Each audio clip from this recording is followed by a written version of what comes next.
Ladies and gentlemen, please welcome onto the stage a guy that was been sent here tonight to bring my medication because my Tourette's is so bad. He's funny. I've been spending a lot of time with him on tour, and he is part of the Alphabet crew. He's the one they call Mr. C.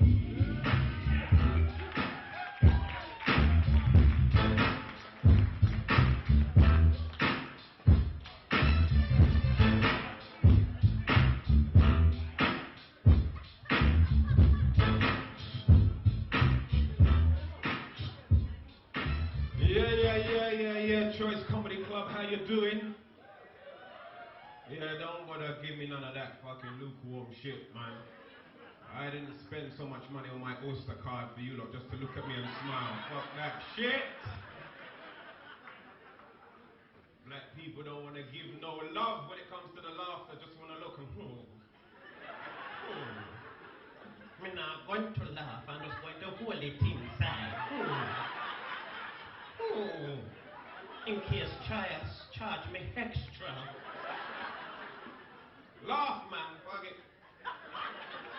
Laugh, it's good to laugh, man. Credit crunch is amongst us. White people and Asian people out here tonight for entertainment. That's nice. Black people, we're here because it's warm.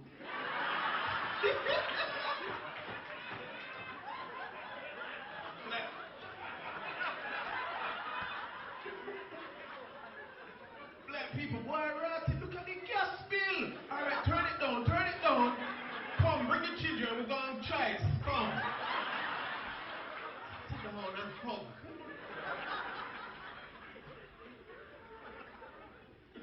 Yeah, man. Winter is here, innit? Winter is here, boy.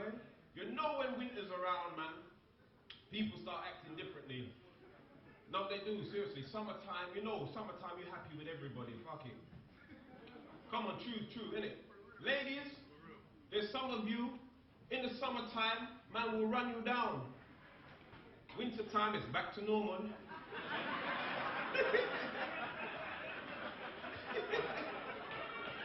Ain't not talking to you no more. People change, man. I do crazy shit come wintertime. I do crazy shit. You will see me outside walking in the road. It's not because I'm on crack or I'm caring the community. It's just that sometimes when you're walking outside, you know it, innit? The leaves, it's wet. Certain things get hidden under the leaves that you don't know about. You step on it, next thing you know, your foot out here somewhere. You're up in the air. Yeah? Don't do that shit, man. That's why I walk in. Because you know sometimes all of us have it, yeah? We have a certain notion about ourselves. Like, I mean, I don't think of myself as a racist, but I know I've got prejudice. Bits to me. No, I have. I can't help it, you know? Certain things, I know that I've got a certain mentality. Like, when it comes to sports, I love football. When I play football, I don't care who I'm playing against, I'm going to win. That's my mentality. And certain things I know I'm not going to lose. Like, if I play pool, I'm sorry, guys, I'm going to beat you. That's my mentality. Same thing like I know that in a fight, I'm going to win. Especially if I'm fighting a woman. It's just my mentality. I don't care how big she is. She could be a man size. I got to win. That is my mentality. And it's the same like sports, innit? For black people, we can't help it. Sports, you know, certain type of sports, we have to win. Sprint, 100 meters, 200 meters, we have to. Yeah? I cannot lose a running race to a white guy. That's my mentality. Call it prejudice or what, that's my mentality. I can't. And sometimes it comes out in the most funniest of places. Like, you might just be walking for a train.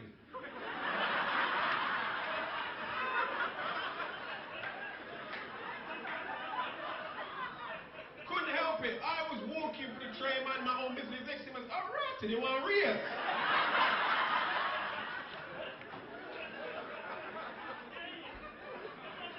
You know what I mean? He's done it as well, I know. I know, bro. You know what I mean? And then to make things even worse now, the train starts to come, so he starts running. He already got a head start, but because I'm a black man, my hand is still in my pocket, running. I never saw the dip. Next thing I know, I'm on the floor, my legs is up the wall, my 2 hands is all cut up, and 2 thoughts came to my mind. 2 thoughts came to my mind while I was on the floor, bleeding, upside down. Thought number 1 said, play dead. Wait until ambulance comes to pick you up. That will explain the shame.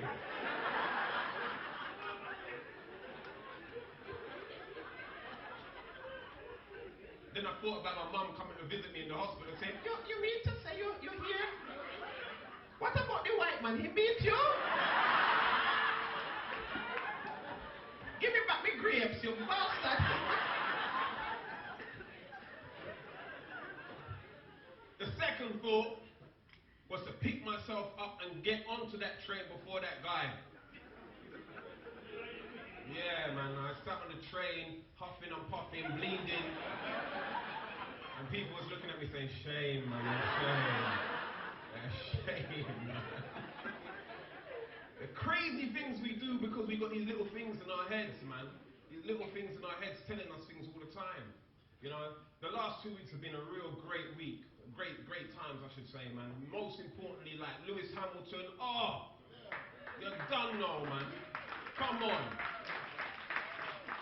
That was the one and only week I've ever known in history where every black man who drives was waiting for the police to stop them. Yeah, officer, I'm speeding, yeah. Who do I think I am?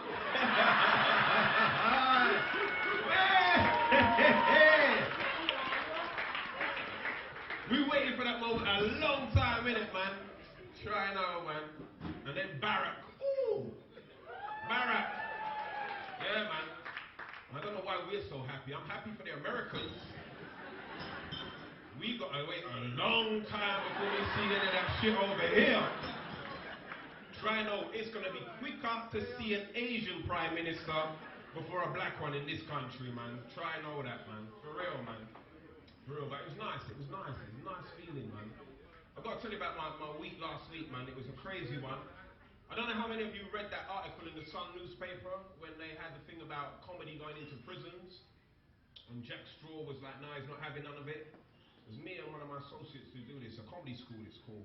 We go into prisons and we take comedy workshops into prisons to help them with their personal development and stuff, man. And it was absolutely crazy because Jack Straw apparently didn't know about it. And the Sun, one of the screws must have phoned the Sun. The Sun phoned him and he caught him off guard. So he pulled the thing. But the crazy thing is that we went into a maximum security prison. We're talking about category A and B prisoners. I don't know if you know about category A and B, but category A. Yeah, you work there. All right, you know. See a witness there? A witness there, yeah? Category A, the minimum term you can do for category A is like 12 years. So when we start asking these man, then, yeah, brethren, you know, I found out the average sentence that these guys was doing was 30 years. That means you had to kill somebody, them next friend, and the cat. So these are the guys I was working with and stuff, and then you find out certain more information about them. Because you know sometimes when you go into somewhere, you look at people, you can think, oh, yeah, I know why you're in here. Like, yeah, drugs, I can tell. I know why you're in here. I saw this tall white guy, and I kid you not, yeah? In my head it would say mass murderer. Serial, because you know the little one who used to bully at school and everything. And then it was just like one day when he had the snot coming down the nose, he was like, I'm not getting bullied no more. I'm not getting bullied. And he just start kill everybody.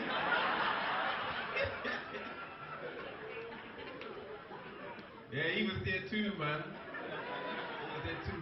But the funny thing, because they got them from all over the country, like Midlands and also Manchester. So the Midlands, you know about Birmingham, the beef what they got between the two gangs, yeah? The Johnson crew and the Burger Boys, them. And they had the next people there from the Kentucky Fried Chicken kids as well. They was in there, but it's hard, you know, like this man's a proper bad man, but he come from Birmingham and he's like, yeah, my uncle's like, you know. And you're trying your best not to... But you know he's a bad man though, but you know you can't. And it's when they try and mix the Birmingham and the Yardie talk, that's when, nah, brethren, nah. Yeah, man, we're a bad man, you know. You get me? It's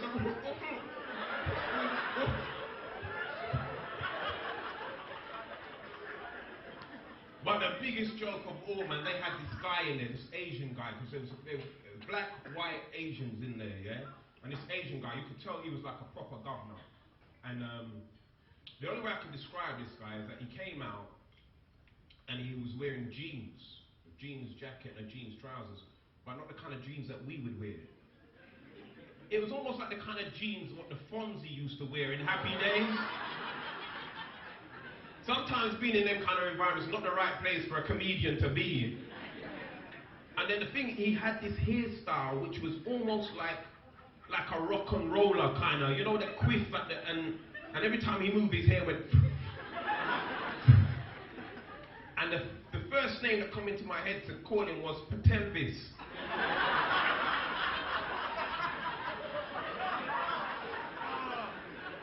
But I didn't think it was a good idea. I didn't think it was a good idea, man. So they pulled it, man. So literally, I was supposed to be up there working this week with them. But I'll tell you what, man. Out of all the groups I've ever worked with doing comedy workshops, they were by far the best. Seriously, man, they were, man. So that's the guys at Whitemore Prison, maximum security, man. Give them a round of applause, man. Whatever their crime is, they're doing their time. You know what I mean? And sooner or later, they have to come back out. They need all the skills they can get. Stuff, man. Loving the music at the moment, man. Nothing more than, just before we went to the break, George K, you played that tune. What was that tune? Ain't this tune a jam? Yeah.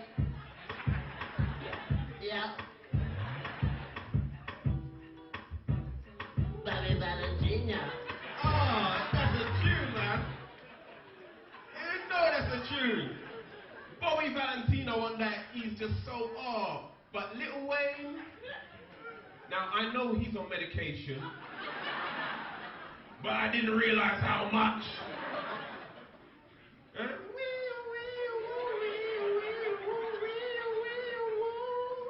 No, that's the police car coming for you, Wayne. Yeah? How high do you have to be to think that when the policewoman is pulling you over and arresting your ass for drunk driving, that you think she's chatting you up? It even tell you in the song, I asked her for a number. She said 911.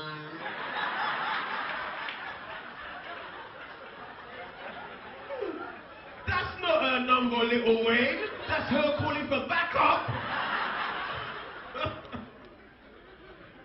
Crazy, man. Crazy. Oh, man. I love this job, man. Comedy set me free from so many things, you know, in life, man. The most important thing that set me free from was the 9 to 5. It wasn't for me. Because you know, like our mothers try and prepare us for work, for this environment that we live in. They try us and they tell us things like, you know what, you're going to have to work twice as hard, be 5 times as good, just to stay on the same level. Now, I noticed when I went into the work environment, it just, I couldn't take it, man. I don't know about some of you, but there's certain things that I know we all share the same similar experience. You know, like when you're trying your hardest and you just got into a job but you're not too sure exactly what you're doing, so you ask them, what exactly do you want me? And they give, well, if you're not too sure what you're doing, then...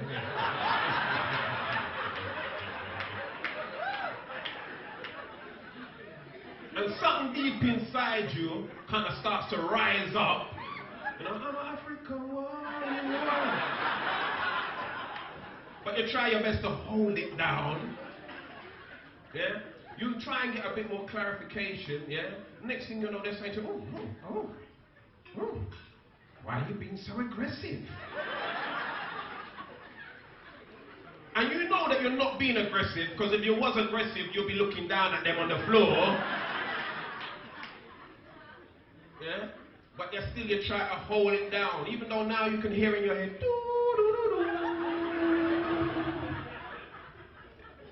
you hold it down and you explain to them in an assertive way exactly where you're coming from, but yet they still come back with that killer line, innit? Why are you being so defensive? And that's the one where you really, you don't find no comeback for that one, and you go home vexed, innit? Try to explain it to your friends why you're so vexed with them at work. Do what I used to do. Number one, when anybody's having a conversation with you like that at work, and it's really starting to, you can hear the tunes in your head.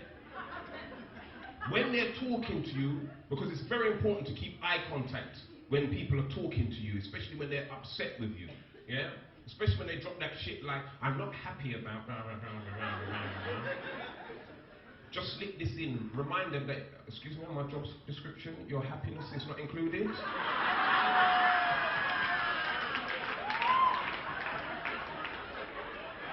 I think as regards to your happiness, that's your wife's job. Yeah? When they start all of that, do this. As they're talking to you, do this with your head.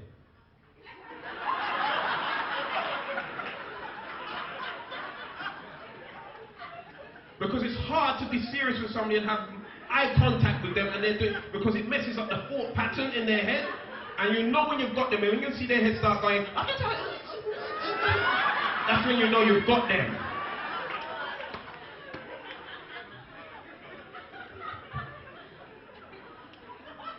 But the most important one is when they start with that defensive shit stuff, yeah? Do what I do, yeah? Do this to them. Say to them, defensive. Oh my God, I'm being defensive. Defense. That means I must be being attacked. Because that's what you do when you defend, somebody's attacking. Why are you attacking me?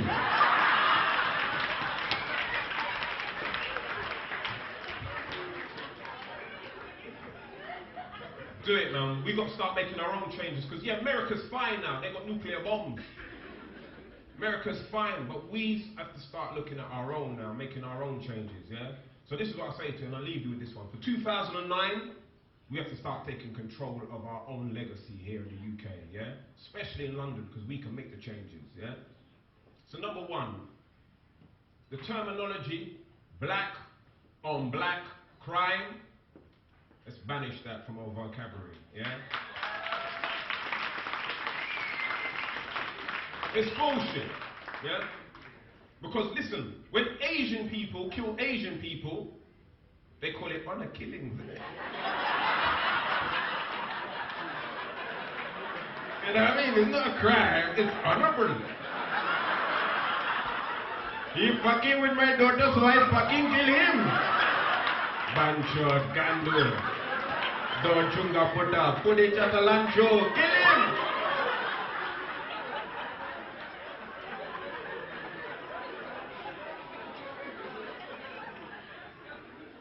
And let's face it, when white people kill white people, they don't call it anything. So I'll leave you with this one, yeah? We have to start challenging people, yeah? So when people start using the terminology black on black crime, tell them straight, that's a racist statement you've just made, yeah? Because they don't do it with any other fucking color, yeah? And in fact, this is how we're going to have to challenge it. Whenever you hear somebody use that kind of terminology, wait for them. Because I guarantee you, a certain crime is going to be committed again. So like, you know, like when something happens like with Baby P, go into your workplace and say, oh my God, that thing about Baby P is terrible, isn't it? Woo! White on white crime's getting out of control. Listen, my name's Mr. C. Remember to live. Love, happy, God bless.